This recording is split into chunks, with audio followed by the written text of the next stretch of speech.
Let's turn our attention now to exploring the potential, I should say, of RWAs on Web3. We're going to get some insights into some of the RWAs being developed on Cardano specifically by EMURGO Labs, because our next guest is set to give a much anticipated keynote speech. I can see people coming in ready for it. It is entitled Web3 from Rodeo Cowboys to Maestros. Someone knows how to write a title. That's awesome.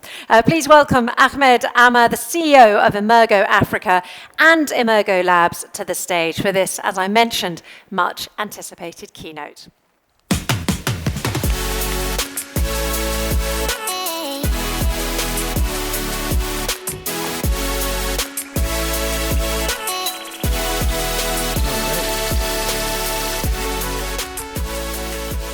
Hey everyone, thanks for coming. Thank you for the intro. I'm going to be talking to you a little bit about Amergo Labs today, but first I want to tell you how we came to create Amergo Labs in the first place. So, Amergo Africa is it's $100 million fund of funds. We've basically spent the last 2 or so odd years investing in over 60 companies globally with a focus on Africa and emerging markets.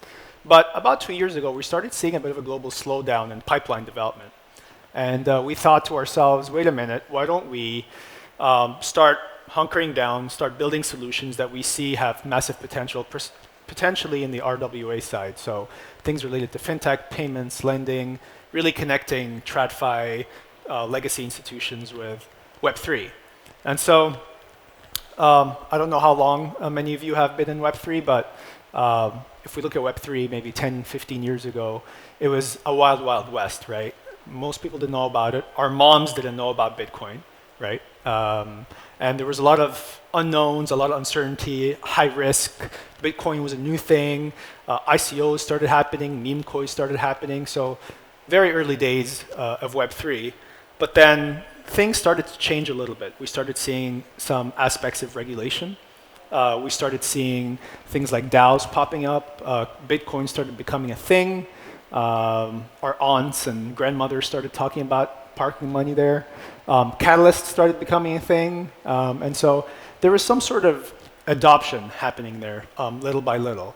But still not enough. I think we started seeing more and more adoption in the more recent years. And Web3 has really evolved significantly in the last couple of years, primarily with some of these legacy institutions I mentioned, as well as TradFi starting to build things, right? So for the last 10 or so odd years, financial institutions have used blockchain as a technology for switching internally, right? Within trade as well, a lot of trade organizations in the last 5 years have been using blockchain strictly as a technology for things like bills of lading, release of funds, LCs, monitoring and piloting with things like that. So there's a lot of opportunities out there for really using blockchain as a technology to leverage a lot of entities and institutions and verticals, industry verticals that have not scaled as they should. And that really takes us to the point where I personally firmly believe, and a lot of folks we work with, is that Web3 needs to really hold hands with some of the traditional finance and traditional legacy institutions in general to really break to this next frontier. And likewise for these big institutions, right? If we look at really big family businesses, maybe ones here in the region and other places, and they hit a bit of a block whereby they can't grow anymore. And so we also work very closely with a lot of these institutions to help them really break into the next frontier with respect to cross-border growth, efficiencies, and all the good things that come with blockchain. So really marrying these two worlds together, picking the good out of each, leaving out the bad, obviously, is really critical in getting to this sort of next frontier. And fast forward, Amergo Labs. So Amergo Labs is essentially a venture studio / development entity with deep blockchain experience. We work very closely with startups, Fortune 500s, and many other organizations on really helping show them the way with respect to architecture and actual hands-on build to Web3. And these are sort of different support verticals we provide. One area is really on just basic custom software development, really preparing folks to be able to migrate to Web3 if they already are Web2, or to migrate to a chain or Cardano specifically if they are on a specific other Web3. The second opportunity is really in bespoke blockchain development, and that's primarily relating to, again, once we get you to the stage of being able to pour you over, it's really critical.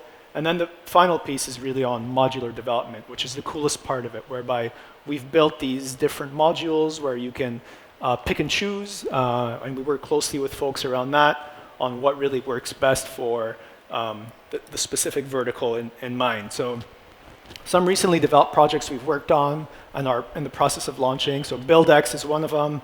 BuildX is essentially a tokenization as a service platform whereby you can tokenize anything. And it's a really good plug and play for a lot of folks who want to launch stuff on Cardano and don't have the technical capabilities, or they want to go to market really fast. So that's an immediate API connect. NextChange is a carbon credits tokenization platform that we've also built, which is really critical for climate finance. I'm not sure how much you guys know about climate finance, but it's an industry that has a lot of issues with respect to transparency. So blockchain as a technology, surprise, helps a lot with transparency, right? And so it enables the monetization of a lot of these things, specifically climate finance, carbon credits, any type of credit, really. And enables private sector finance to come in, enables development finance to come in and provide first loss capital tranches. So it's really critical for that transparency. And finally, USDA, which we've been working very closely with our partners on getting out there. Long due, but almost there. And this is really critical for things related to payments, trade, remittance, fintech in general, I would say. These are some of the projects we're working on that are currently under development. We're really, really big on climate finance, as I mentioned, so we're working on a bunch of different projects in that space. Mobility is a massive space in Africa as well, so that's another area we're looking at. Peer-to-peer lending is also really, really critical, primarily in emerging markets. So this is a play on SME lending and also private lending. Loyalties and rewards is a big area we're looking at, especially aggregation. In our region here in the Middle East, there's no breakage, or there's minimal breakage, so it's a really great opportunity to be able to aggregate rewards. Say if you bank with HSBC in one country and you want to be able to use your rewards in another country, it's really, really helpful, and a lot of clients are showing interest in that. And then finally, fan engagement. Sports, massive, still hasn't been done in the Middle East, really prevalent in the United States, somewhat prevalent in Europe, but not so much here in the region. So these are all areas we're looking at. These are some of our partners. They really differ. Some do sort of the climate finance stuff I mentioned. They have the hands-on development. Some do SME lending, hands-on knowledge in emerging markets. BlockPass is our KYC, KYB on-chain partner, which is really critical for a lot of the projects we do. We take KYC and compliance very seriously, especially with the launch of USDA, SEC regulated, so we can't really mess around with that. Encryptus, we're working very closely with them on a lot of our institutional off-ramps. They have really, really great rails in over 125 countries. In emerging markets, they work closely with telcos, which is really critical for mobile money, gift cards, mobile top-ups, et cetera, et cetera. And then finally, SandSphere, which is actually a US Dubai-based entity that does really cool verification of ESG-related activities, which are really critical for the sustainability and continuity of a lot of these projects that we work on. So these are the overall verticals we focus on. Like I said, fintech is a really big one with all the different sort of add-ons that come under it. So is climate, mobility, loyalty, fan engagement, and asset distribution. The fractionalization and tokenization of assets is really becoming a thing. We work closely with tokenization of funds themselves, hard assets like real estate, illiquid assets like gold, and many others.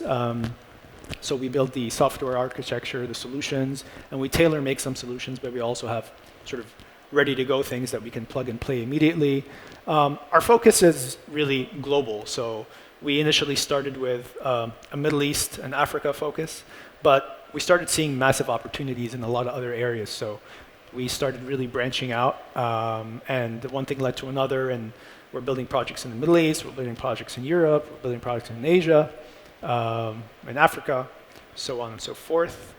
Going back to the concept of modular development, so behind me there are a number of things that we've built.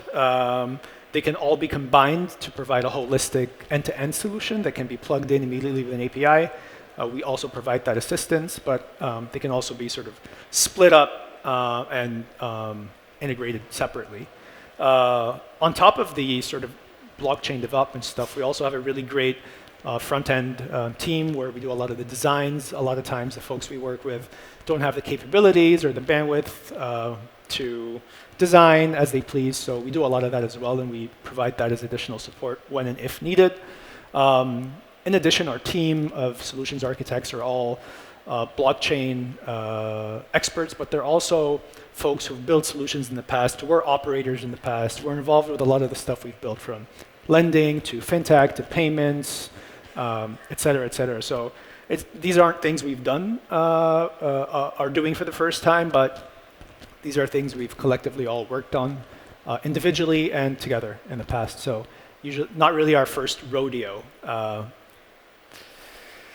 Some of the tech stacks and tools we work with, so we develop on Cardano, obviously, that's our main MO, where we do Haskell, Aiken, and Plutus development, but we also have built solutions on other chains.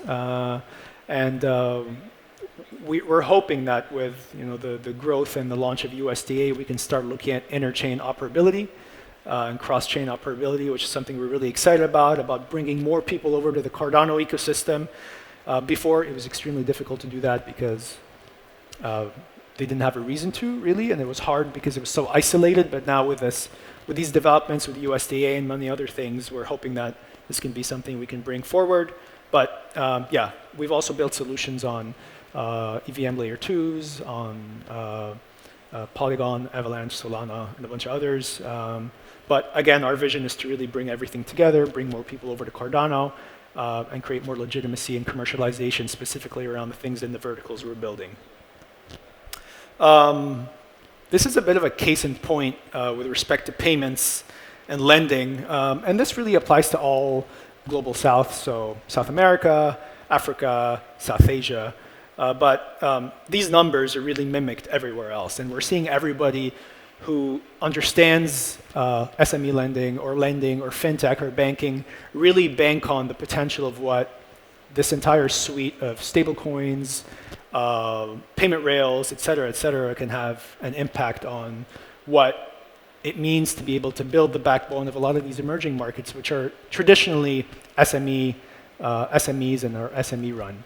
So in Africa, for instance, we're expecting a $200 billion market in the next year and a half, which is incredible, right? And a lot of that is untapped because, as you very well know, it's very hard to raise money as an SME. There is no money. Foreign capital is extremely hard to have access to. And even if you do raise money and it's locally denominated, so you're essentially screwed because you have to deal with inflation, you have to factor that into pricing, you have to factor in the inability to get your money out, et cetera, et cetera. So emerging markets businesses are in this major need of not just access to finance, but access to liquidity and access to technologies that would enable them to essentially move their money in a legal and secure way, which is a big challenge in a lot of these emerging markets. A lot of these challenges have to do with security concerns, lack of access, lack of rails, lack of legacy institutions, lack of banking infrastructure. So the prevalence of technology in a lot of these areas is really, really important for basic livelihoods like trade, like paying salaries, et cetera, et cetera. And again, this is something we see in all emerging markets. It's mimicked to different degrees and rates, of course, but it's essentially mimicked in all these different areas. And that's why we really believe in this entire suite of products that USDA is coming with, partnered with both Encryptance and Anzens, primarily on building the entire ecosystem around the rails, the liquidity, the ability to move the money to these different locations that are hard to get to or hard to pay, et cetera, et cetera. So these are areas we're really, really bullish on with respect to fintech and with respect to the movement of money in general. So this really matters now. I think the global economy is not getting any better. I think everybody would agree.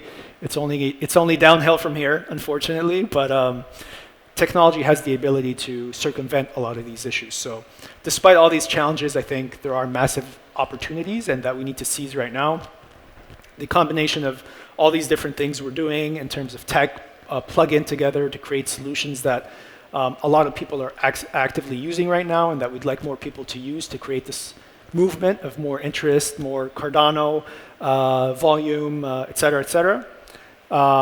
And again, while a lot of these things are really prevalent with emerging markets, but I believe that we're using a lot of these solutions globally and not just in these emerging markets. So if you want to know more about Amergo Labs, just scan this. It'll take you to our website. If you want to know more, I'm around for the next day. So please reach out. And thank you very much.